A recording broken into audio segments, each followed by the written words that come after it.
Медуза, конечно, не венец творения, но кое-какие преимущества у нее есть. Медузы — существа достаточно прозрачные, все, что у них внутри, прекрасно видно снаружи. Если вырастет у медузы, боже упаси, что-то неправильное или лишнее, сразу можно это увидеть. Были бы у медуз врачи, они ценили бы такое удобство. С человеком сложнее, он скорее напоминает черный ящик. Красивый образ некой системы, внутреннее устройство которой неизвестно. Известно только то, что поступает на вход этой системы. А то, что система выдает на выходе, как раз и зависит от того, что поступает на вход. Но как именно? Вопрос сложный.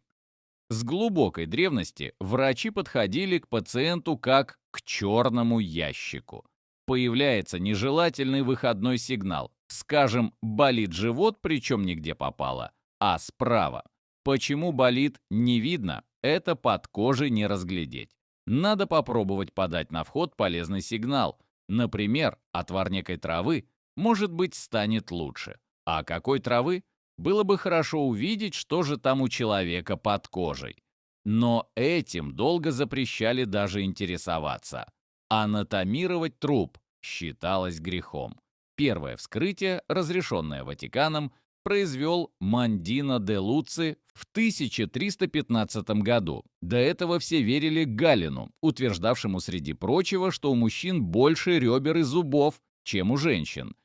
После преодоления церковных запретов анатомические театры стали популярны, причем довольно странным на наш вкус образом, став в некоторых странах увлекательным светским зрелищем, посещать которое считалось похвальным для образованных людей. Но с тем, с какой стороны у человека печень, а с какой селезенка, неясности кончились, все было видно. Устройство человеческого тела изучалось разными методами. Скажем, Пирогов замораживал трупы, распиливал их и исследовал послойно. Результатом его трудов стали подробные анатомические атласы, положившие начало топографической анатомии. Науке нужной, но пугающей своей трудностью студентов. Стало в основном ясно, что и как скрывается под кожей у здорового человека. Но что не так у больного. У него могут возникнуть язвы, опухоли, воспаления, а увидеть их не получается, только по косвенным признакам, по сигналам на выходе черного ящика, так сказать, жидким и твердым. По температуре, дыханию, частоте сердцебиения. Уже что-то, но мало. Многие надеялись, что человека сделает прозрачным чудо изобретения рентгена. Оно действительно могло многое. Кости и мягкие ткани различались прекрасно. Туберкулезные очаги в легких стало возможно увидеть задолго до появления более явных симптомов. Но множество болезненных проявлений, причем самых опасных, рентген не видел. Проблемой рентгена было то, что рентгеновский снимок – вещь двумерная, плоская. Степень затемнения каждого его участка есть сумма силы поглощения лучей всеми слоями тканей организма, которые находились на их пути. А медикам крайне желательно видеть именно трехмерную картину, объемные новообразования внутри организма. Как ее получить? Если иметь много двумерных изображений объекта, снятых с разных точек, можно понять его трехмерную структуру. Для такой технологии даже придумали научное древнегреческое название томография, то есть запись по слоям. Но с помощью какого математического аппарата можно из множества двумерных изображений получить трехмерное? Пока не знали. Один серьезный ученый как-то сказал, что для решения проблемы обычно нужны два специалиста – ключник и задачник. Ключник владеет каким-то сложным математическим аппаратом, но куда применить его не знает. А задачник может поставить реальную физическую задачу и ищет ключника, который может ее решить. Для успеха нужны они оба. Для решения задачи построения трехмерного изображения из множества двумерных ключник появился раньше задачника.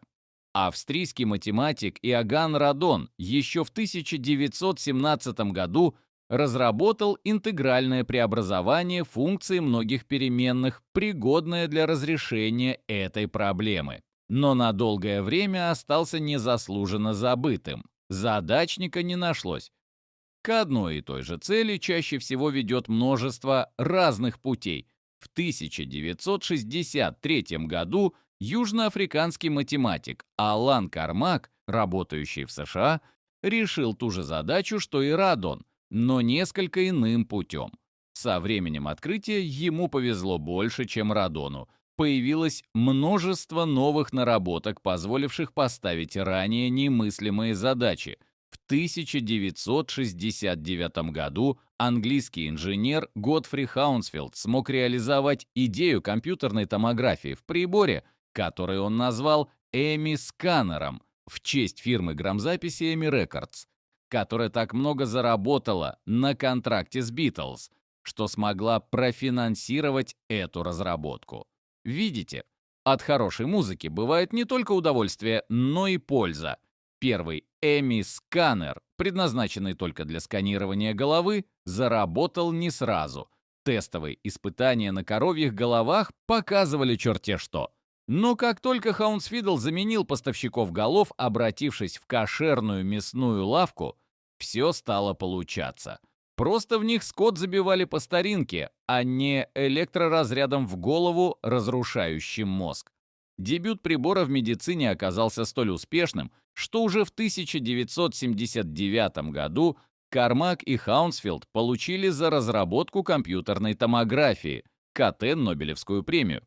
Хаунсфилд за сам прибор, а Кормак за математический аппарат, сделавший возможным его реализацию.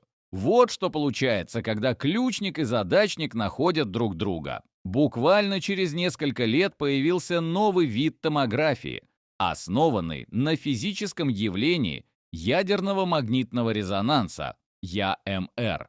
За этот метод его создателям Полу Лоттербургу и Питеру Мэнсфилду тоже досталась в 2003 году Нобелевская премия. Метод позволял избегать излишнего рентгеновского облучения, которое могло бы повредить больному. Поначалу новый метод так и назывался – ЯМР-томография. Но к моменту его изобретения, в середине 80-х после Чернобыля, повсюду возникла мощная волна радиофобии. Первый такой томограф в Москве даже пикетировали активисты со счетчиками Гейгера в руках. От греха подальше прибор просто переименовали в магнитно-резонансный томограф – МРТ. Сейчас в ходу и КТ, и МРТ. У каждого из них есть свои преимущества. Сложностей с их использованием тоже хватает. Например, если у человека установлены металлические импланты, томография ему противопоказана. Мешает правильному результату даже наличие большинства разновидностей татуировок. Их краситель содержит соли тяжелых металлов.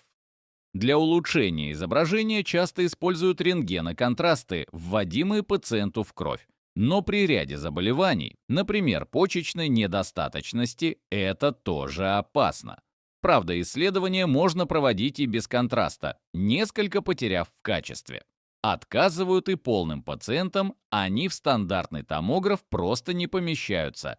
Диагностика – не единственное применение томографов. К примеру, такой прибор может заменить детектор лжи. Лгущий человек активнее расходует энергию мозга. И это видно. С помощью томографа кое-что могут узнать и историки. Сканируя мумию Тутанхамона, они выяснили, что причиной его смерти был удар по голове. То есть, скорее всего, он был убит. С помощью томографа удается прочесть древние свитки, не разворачивая их. Недавно именно томография помогла узнать ряд секретов скрипок Страдивари. Ну а польза их в медицине так очевидна, что непонятно, как мы вообще без них раньше могли лечить. Так что не стоит завидовать медузам. Для томографии прозрачны мы все. Если вам было интересно узнать, как человечество научилось видеть то, что раньше было скрыто, не забудьте подписаться на канал. Здесь мы раскрываем тайны Вселенной, науки, истории так, как вы еще не слышали. Может быть, вам есть что добавить. Особенно интересно было бы услышать мнение врачей, студентов и просто думающих людей. Оставьте комментарий.